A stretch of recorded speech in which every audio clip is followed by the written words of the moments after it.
Okay, I know exactly what you might be experiencing right now. You want to step into the most ideal version of yourself, but nothing is perfect right now. So you feel like you can't do anything at all. These circumstances are not right yet. You don't have everything yet. You don't have the money yet. You don't have the confidence yet. And I hear you. I do. But in this video today, I am going to explain to you that you don't need everything to start. And this one is going to be a juicy one filled with information. So get ready. Now, the first chapter that we have here is use what you have even if it's not ideal. This is the most important one, using exactly what you have. Even if it doesn't make sense, even if the quality is not there, what can you use now that you have until you get to that ideal place? When we stay in that waiting game of, no, it's not right, I can't do anything about it, we stay exactly there, in the exact same spot, waiting for something to appear magically to change, when the real and true change comes from you by doing and choosing to take action even before the reality unfolds for you. When you use what you have now, even if it's not ideal at all in the moment, you are using what you have to build consistency and momentum that will pay off in the long run. Things do not need to be perfect to get started. In reality, who was ever perfect when they first get started or right before they get started or try something new? Now, what do I even mean with using what you have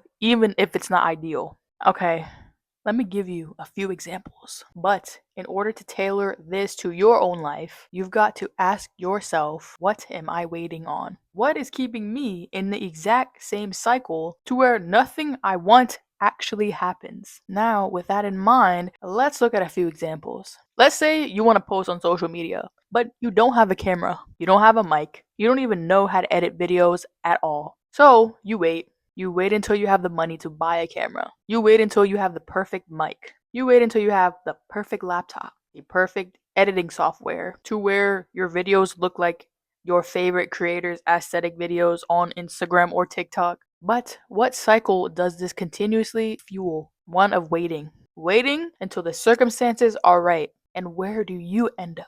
In the exact same cycle, time after time. But on the flip side, using what you have, even if it's not ideal, let me show you how you can use this to your advantage. With this same example, let's say, using your phone to film. In the meantime, before you get that camera, using exactly what you have until you're able to get that camera that you desire. Going outside or finding a quiet place to film so that there's no interruptions, so that your audio is clear and not noisy in the background. Using your phone to edit if you have to. There's free CapCut that you can use. Using free softwares and knowing that you are not going to be perfect with the first 10 videos that you edit. This is exactly what I have done with my past videos because number one, the mic on my camera that I have actually sucks. It picks up the background noise and it does not sound clear. So we use this mic, and this mic that I have right now connects to my phone, my iPhone. So until I buy a new mic for my camera, the iPhone will do. Yes, I'm recording this on my iPhone on the front camera and the quality is fine.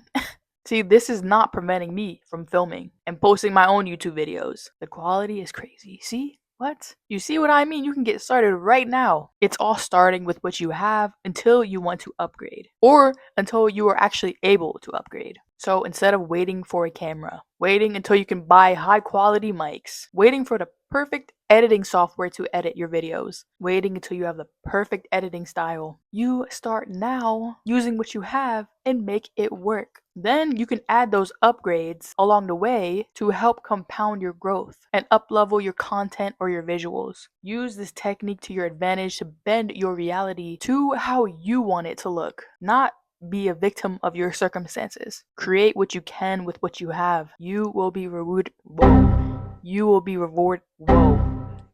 You'll be rewarded sooner or later. Now, let's get on to chapter number 2, building consistency and familiarity. When you start to use exactly what you have and take action with it, you are building momentum and consistency by taking the exact same action every single day, every single week, depending on your goals for yourself, what your schedule is looking like. I combine both consistency and familiarity together because when you are consistent long enough, the thing that you do becomes normal to you, familiar. It's been continuously repeated and integrated to actually become a habit. It's now solidified into the subconscious. So it's not really something you think about doing anymore. You just do it naturally. The hardest thing to do, though, was in the first chapter, doing with what you have first. But getting to this chapter now, it becomes easier because you already have the ball moving. You follow through every single time. To keep this consistency and to continue building it, no matter the physical results, the stress, the overthinking, you've got to keep at it and embrace the process. That means sticking to your schedule that you have. You show up every day? Okay, you show up every day. You show up every other day? Okay, you show up every other day. The consistency is going to need more than a few days, more than a few weeks to build on itself. It's going to be a long process that is meant to be stuck with, to become normal, familiar. So that's why it's important to build that consistency, taking continuous action, even when it's boring, even when everything is silent. Now, let's talk about familiarity. Everything you do, once it becomes routine and a habit, it becomes normal. Like I said earlier, you don't really think about it anymore, you just do it. It's familiar. Now, this is the exact process that you will go through when you continue to follow through, getting to your goal. You surround yourself with the thing, you do the thing, it becomes normal to you. There are so many sayings as to the people that you surround yourself with shapes you. But in this case, what you do shapes you and becomes normal. Look at the people who surround themselves with other people that are also successful. They're bound to become successful themselves, or even more than they already were. Or on the other spectrum, people who are involved in negativity. They're also going to be around negative people, repeating the exact same unconscious cycle. What you surround yourself with becomes familiar when you're around it long enough. So this is why we start with what we have to familiarize ourselves with the process, even if it's not perfect. Because we're not waiting for perfect. We are doing it now, building the consistency now, and familiarizing ourselves through the process. Imagine how much you could achieve when you familiarize yourself with your process to your goal. That when you have the best equipment ever, the best things physically, or you become that person physically as well, you already know what you're meant to do with it because your process is already solidified. You've already been making things move with what you already had. The only thing that could potentially change are upgrades to what you have already been using this whole time. The learning curve is so much less and everything will blend in so smoothly. Now that was really the bulk of the chapters, but now for the last 2 chapters, let's dive into what to look for during the process after you've started, built consistency, and are now familiar with the process. Now the third chapter we have here is being patient. One of the most important things that I have learned is that being patient is probably one of the most important things to have and embody. When you go through that process of doing before you have, the patience will be built, depending on how much you continue to trust yourself. When you have that strong foundation of self trust, you know that it's going to happen. You just don't know when. And you're fine not knowing. So, even with the patience, I would say detachment is also added here. Knowing that you are doing exactly what you can at every single given moment. You are controlling what you can control and allowing what you cannot control to be freed from your mind because it is not worth the stress. Patience, though, is a true foundational skill to build while you're in the process of achieving what you want. It's the baseline of security, inner security. And I've talked about this in a few videos before, but as I've said in this video, you build this, the patience, through the process and have to continue to stick with it throughout the journey. Building that mental muscle of detachment, patience, and letting go of what you truly cannot control. Focusing only on what you can control. Knowing that nothing else matters. Nothing else is worth your energy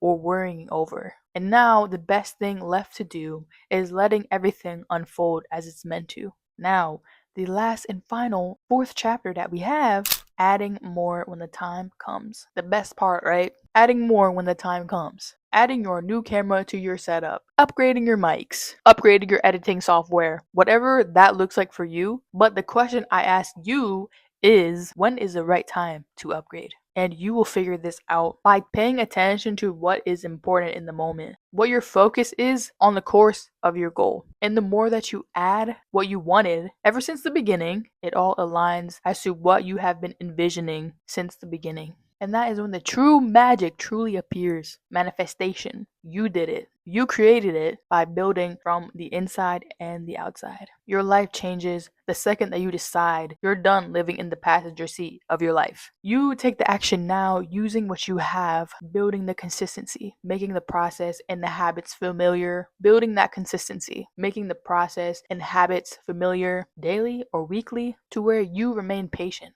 detached from how it's supposed to go, and letting go of what you cannot control, focusing only on what you can control, letting everything that's meant to unfold for you, adding in more when the time comes when you're able to, and letting everything else fall into place, like the last pieces to the puzzle. And with all of that, my friend, you have decided to remove yourself out of victimization, out of procrastination, out of perfectionism, and to finally take control of your life with all that you have right now. Seeing the vision, keeping it in mind, and letting it all work out how it's meant to.